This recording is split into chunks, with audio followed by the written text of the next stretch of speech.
Hello there everyone, and welcome back to another reaction video. Today we will be reacting to SCP-668, Chef's Knife. And I'll now stop talking like that, cause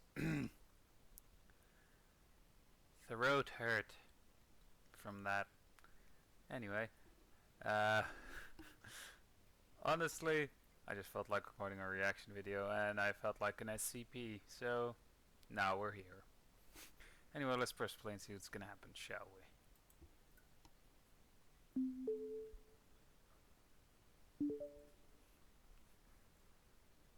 Item number SCP-668.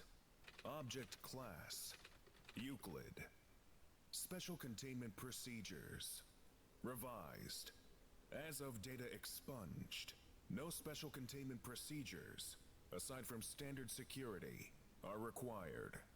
SCP-668 is to be transferred to a locked safe deposit box at Site-19's high-value item storage facility. Standard defenses against intrusion, explosive, chemical, biological, and mimetic, are to be in place at all times, according to standard operating procedure. SCP-668 may only be removed from its safe deposit box by personnel with security clearance 2 or higher. Individuals wishing to make use of SCP-668 outside Site-19 must first submit a Form 668 Requested Course of Action Form 20511 and be fitted with an explosive kill switch collar on a 24-hour timer before taking SCP-668 into the field. An auditing officer with security clearance 4 or higher must confirm that SCP-668 has been returned to its safe deposit box before the collar is deactivated. Description: SCP-668 is a 33cm or 13-inch chef's knife with a rosewood handle and full tang construction, crafted at some point from the late 1930s to the early 1940s. That actually sounds like a really nice knife. SCP-668 was in badly rusted condition, with heavy pitting from bloodstains and other bodily fluids trapped in micro crevices within the blade. Following thorough analysis, these irregularities were removed for aesthetic purposes. This has had negligible, if any, effect on SCP-668's special properties. The first recorded appearance of SCP-668 was in the 1960s, during the infamous Data Expunged case. Data Expunged, a New York woman living alone, was allegedly raped and murdered by subject Data Expunged. Despite the fact that 38 witnesses reported hearing the attack, none of them attempted to aid the young woman for over 6 hours, until her eventual death. Whether the item received its properties due to this event, or whether it had them beforehand, is a matter of debate. See Dr. paper regarding the bystander effect versus Dr. theory regarding psychic imprintation. What is clear, however, is its current properties. When carried by a human or humanoid entity with violent intent towards another human or humanoid entity, SCP-668 broadcasts a psychic signal that renders all sentient beings with a psionic resistance index of 97 or lower incapable of assisting the victim. Affected entities report a sudden sense of apathy while under SCP-668's influence. Sensory input is not affected, and affected entities report feeling revulsion and horror, but are simply incapable of acting, even indirectly, to assist the victim. Meanwhile, it renders the victim incapable of defending themselves against their attacker. Tests using Class D personnel have shown no upper limit in the number of entities affected by the psychic resonance. In one test, 12 Class D personnel due for first-of-the-month termination were placed in a room, alongside a researcher who was told to randomly select one test subject for death. The researcher killed all test subjects, one by one, despite their professed horror. Prior incidents have indicated the possibility of hundreds, if not thousands of deaths, due to SCP-668's unique properties. No kidding! Incident Report 668A regarding Mall Massacre and subsequent information blackout operations. Recovery of SCP-668 in such scenarios is problematic due to the item's psychic properties. Agents attempting to apprehend the subject during containment failure incidents are often themselves affected by SCP-668's so-called apathy field, resulting in casualties among Foundation personnel. Following No Incident kidding. 668A, standard retrieval protocol includes the use of a long-range sniper rifle, double-blind conditions, and 3 different agents working in tandem through carefully coordinated actions to prevent any of them realizing that they are actively opposing the subject. Because of the obvious apocalyptic possibilities, it is the recommendation of this panel that SCP-668 be designated a Keter-level threat and placed in high-level confinement. Incident: retrieval of SCP-668, 13-inch chef's knife. SCP involved: SCP-668. Personnel involved: Redacted. expunged. Date: Redacted. location: Redacted. description: Non-existent. on date expunged. City Police Department, Precinct responded to reports of a man attacking and killing bystanders with a large chef's knife at a local mall. Upon responding, officers discovered 15 casualties, most of whom had been ritually cleansed in a manner described by witnesses as horrific. Officers discovered the suspect, an escaped serial killer named, henceforth referred to as Suspect, in the child's daycare area, in the process of filleting and consuming a 9-year-old boy. Officers ordered Ew. Suspect to cease and desist. Suspect did not comply. Officers then attempted to fire upon Suspect, but And discovered they failed. were unable to pull the trigger. Officers then attempted to flee, but found themselves unable to do so after Suspect declared his intention to, quote, murder every last one of you mother***ing pigs, end quote.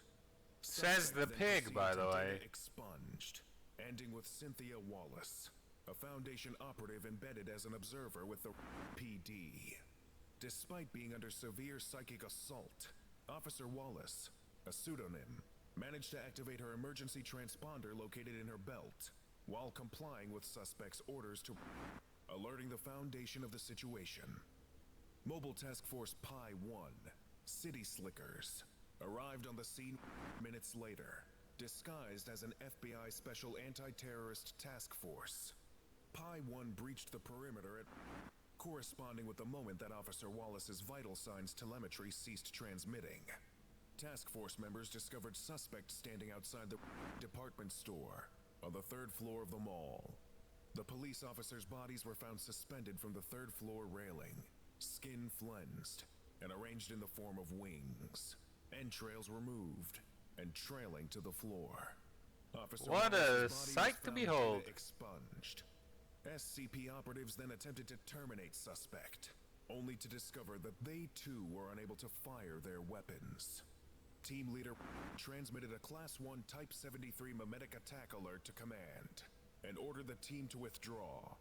This order failed when Suspect stated his intention to, quote, find out what all your insides look like, end quote, rendering them helpless to escape. Involved task force members were subsequently remote terminated, using surgically installed cranial detonators, according to standard field Wow. protocol following psychic Really? compromise in a field agent. Command elements I mean, then it is the authorized SCP escalation Foundation. force to What do you Tier expect? 2, severe collateral damage. Aerial bombardment was attempted, but failed when the pilots were unable to release their payload over the target. It was thus determined that the psychic field that prevents hostile intent towards subject may have an infinite range. Escalation of force to Tier 3 was Oh considered, dear. but delayed while Dr. Gears suggested an alternative strategy with a higher chance to retrieve the item intact. Hypothesizing that hostile intent was required for the psychic controls to trigger, Dr. Gears suggested using Class D personnel under mind control by SCP-61. Previously prepped sleepwalker agents fitted with surgically implanted earpieces transmitting SCP-61 were given the following commands. D-6156 was ordered to give the following commands to the rest of the personnel through radio control. D-6156 was not given any indication as to the reason for said commands. To prevent the psychic defenses from triggering, agents were able to order D-6156 to give the following orders, suggesting that the psychic defense may only be able to function through a certain number of iterations. More research is required on this issue. D-6159 through 70, 12 personnel, were ordered to carry explosive charges to 12 predetermined points, opening gas mains along the way. Explosives were detonated in sequence, upon being given the final order by D-6156. D-6199, who fit the profile of the subject's preferred type of victim, was ordered to move to a predetermined location at the center of the mall to lure the suspect to the best location for both ensuring a kill and allowing for easy retrieval of the remains. Finally, 6 D-Class personnel not under control by SCP-61 were ordered to capture the subject. These Class D personnel were not expected to complete their mission, and served as a delaying action while the mind-controlled operatives carried out their mission. The operation was a success. By utilizing multiple personnel, none of whom were aware of the significance of their actions, none of the personnel knew that their actions were related to terminating the suspect, and were thus able to act freely. Suspect's remains were retrieved from the rubble by a bomb-defusing robot and placed in a box lined with SCP-148 before being retrieved by Foundation personnel. Following confirmation of capture, Command ordered Tier 3, Nuclear Detonation, elements to stand down from Ready 5 status, and declared the incident contained. A cover story blaming the attack on terrorists was formulated and disseminated to the public. Controlled testing has determined that the suspect's weapon, 13-inch chef's knife, was the active agent in the incident, emitting a psionic command that data expunged. Suspect's remains are to be sent to PD, along with a replica knife. The original weapon is to be designated a Keter-level SCP, SCP-668, and sent to Site 19 for further testing. How the suspect acquired SCP-668 is unknown at this time. It is further noted that the obsessive nature of the subject's method of killing may have contributed to the success of this operation. Subject carried out its killings in a ritualistic manner, maximizing the amount of horror, pain, and suffering inflicted on its victims. For this reason, Foundation personnel were able to keep him contained within an enclosed area, the mall, and formulate a plan of action. Yeah, imagine that guy getting loose. Made the decision to leave the mall and continue its killing spree elsewhere. Immediate Tier 3 response by a double-blind operator would have been the only possible method of containing the incident. End incident log. Addendum 668A. Following further testing, it has been determined that the test subjects wielding SCP-668 can be terminated through passive response, so long as the terminating agent is introduced before the subject takes possession of SCP-668. The Running Man protocol is hereby approved for use with SCP-668, and the item in question is hereby reclassified as a Euclid-type object. Addendum 668B. With the ending of the Omega-7 project, no further attempts to weaponize SCP-76-2 or SCP-668 are to be attempted. Addendum 668C. With the ending of the Omega-7 project, no further attempts to weaponize SCP-682 or SCP-668 are to be attempted. Addendum 668D. Request to reclassify SCP-668 under its original designation as a Keter-class object under review. Addendum 668E. Request to reclassify SCP-668 under its original designation as a Keter-class object denied. SCP-668 will remain at Euclid classification. Lesson complete. If you missed the previous orientation... Well, that was an interesting SCP, which I hope you guys enjoyed, and not a butcher's knife that I want to get my hands on for totally non-nefarious reasons.